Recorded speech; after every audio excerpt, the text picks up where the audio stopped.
नमस्कार. योगिता आशा स्वयंसेविका या चॅनलवर तुमचं स्वागत आहे. आजच्या या व्हिडिओमध्ये आपण बघणार आहोत आशा स्वयंसेविकासाठी आहे ही माहिती खूप महत्त्वाची आहे. ही जिल्ह्यावरनं पाठवलेलं पत्र आहे ते आपण बघूया, वाचूया. त्यामध्ये काय महत्त्वाचं आहे. त्याआधी माझ्या चॅनलवर नवीन असेल तर माझ्या चॅनलला लाईक करा, शेअर करा आणि सबस्क्राईब करा. त्या बाजूला हाईप करायलाही विसरू नका. तर ही माहिती अशी आहे, ज्या आशा स्वयंसेविका आहेत त्या मासिक सभेत अनुपस्थित असतात त्या स्वयंसेविकांबाबत महत्त्वाची माहिती आहे.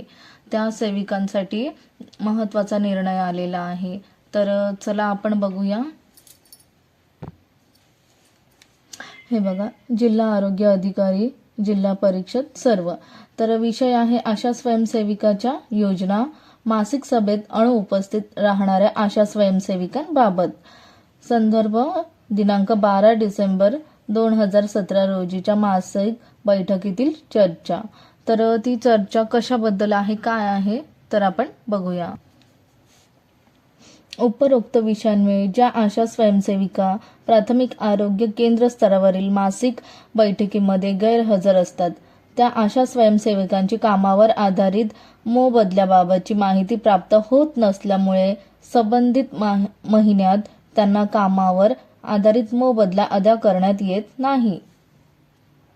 त्यामुळे मासिक बैठकीस गैरहजर असणाऱ्या आशा स्वयंसेविका कोणत्याही प्रकारचा मोबदला प्राप्त करीत नसल्याचे सॉफ्टवेअरमध्ये दिसून येते. या प्रकारच्या आशा स्वयंसेविकांची संख्या मोठ्या प्रमाणावर असल्याची बाब दिनांक 12 डिसेंबर 2017च्या मासिक बैठकीमध्ये निदर्शनास आलेली आहे. तसेच काही गट प्रवर्तक दिनांक 25 ते 10 तारखेदरम्यान सॉफ्टवेअरमध्ये आशा स्वयंसेविकांनी केलेल्या कामाची डेटा एंट्री करीत नसल्याचे सांगण्यात आले. त्या अनुषंगाने खालील मार्गदर्शक सूचनेच्या अधीन राहून कार्यवाही अनुसरण्यात यावी. तर बघूया त्यांचं काय निर्णय आहे. मासिक सभेत गैरहजर असणाऱ्या आशा स्वयंसेविकांच्या घरी प्रवर्तकांनी दुसऱ्या दिवशी भेट देऊन कामावर आधारित मोबदल्याची माहिती प्राप्त करावी. सदर माहिती व प्रमाणपत्राच्या आधारावर तिचा मोबदला अदा करण्यात यावा. सलग 3 महिने मासिक सभेस गैरहजर राहणाऱ्या आशा स्वयंसेविकाची तालुका समूह संघटक यांनी शहानिशा करून त्यांना आशा स्वयंसेविका पदावरून कमी करण्याची कार्यवाही करण्यात यावी. दरमहा प्रत्येक गट प्रवर्तकांकडून 65 कामावर आधारित मोबदल्याबाबत प्रपत्रामध्ये आशा स्वयंसेविकांनी केलेल्या केसेसची आकडेवारी प्रत्येक महिन्यात 1 तारखेपर्यंत माहिती प्राप्त करावी. सदर प्रपत्राचे प्रारूप जिल्हा स्तरावरून तयार करण्यात यावे. सदर खर्च तालुका स्तरावरून करण्यात यावा. आशा स्वयंसेविका योजनेच्या तालुका स्तरावरील साधीलवार तरतुदीतून खर्च करण्यात यावा. अतिरिक्त खर्चाबाबत पूर्ण विलोकनामध्ये मागणी करावी.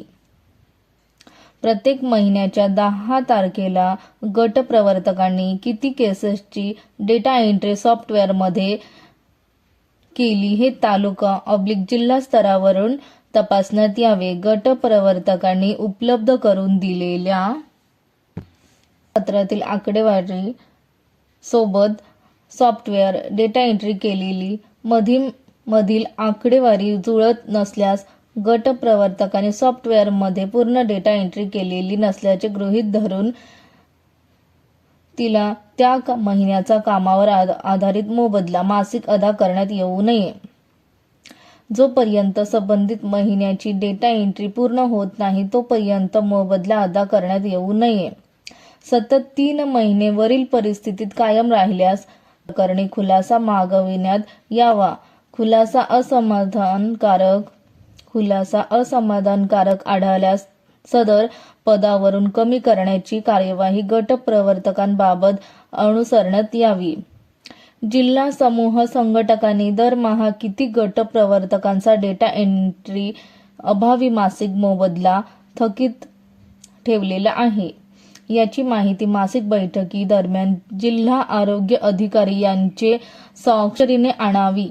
वरील नमूद कार्यवाही न अवलंबिल्यास जिल्हा समूह संघटकावर जबाबदारी निश्चित करण्यात येईल याची नोंद घ्यावी.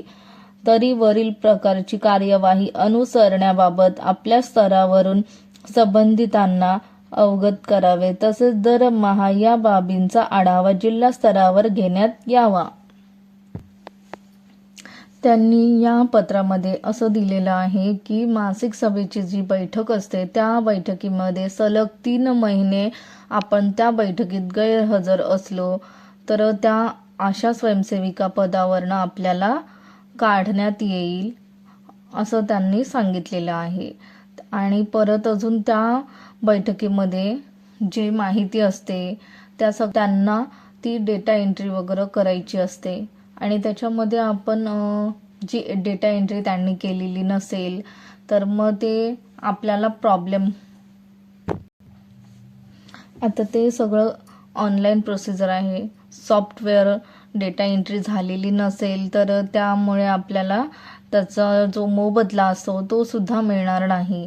तर तुम्ही ही माहिती तुमच्यापर्यंत पोहोचवलेली आहे तर तुम्ही सलग 3 महिने किंवा 2 महिने असाल तर तुम्ही तुमची जी काही कामं असतील ती सोडून तुम्ही आधी ही मीटिंग अटेंड करणं खूप महत्त्वाचं आहे.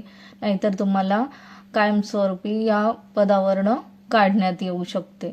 तर ही खूप महत्त्वाची माहिती होती, तुम्हाला समजली असेल. अशीच माहिती बघण्यासाठी माझ्या चॅनलला सबस्क्राईब करायला विसरू नका. थँक्यू.